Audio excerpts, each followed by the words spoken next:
comigo eu guardo essa mágoa que jamais vou esquecer. O tempo me viu crescer, me viu sorrir, me viu chorar, mas um velhinho me disse: rapaz, deixe de tolice, que para ser poeta não é preciso estudar. Tem doutor que estudou, mas não sabe improvisar, nem conhece um repente, nem um galope à beira-mar.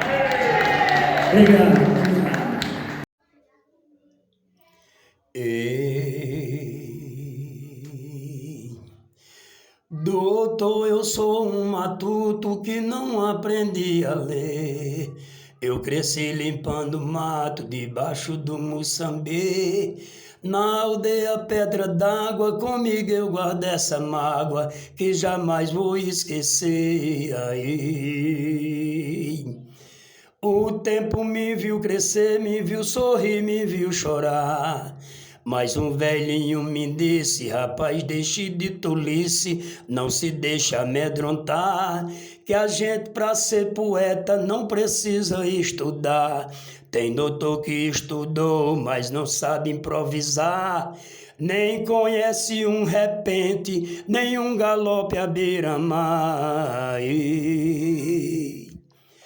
Doutor, eu sou um matuto que não aprendi a ler. Eu cresci limpando mato debaixo do Moçambique. Na aldeia Pedra d'Água, comigo eu guardo essa mágoa que jamais vou esquecer. O tempo me viu crescer, me viu sorrir, me viu chorar, mas um velhinho me disse: rapaz, deixe de tolice, que para ser poeta não é preciso estudar. Tem doutor que estudou, mas não sabe improvisar, nem conhece um repente, nem um galope à beira-mar.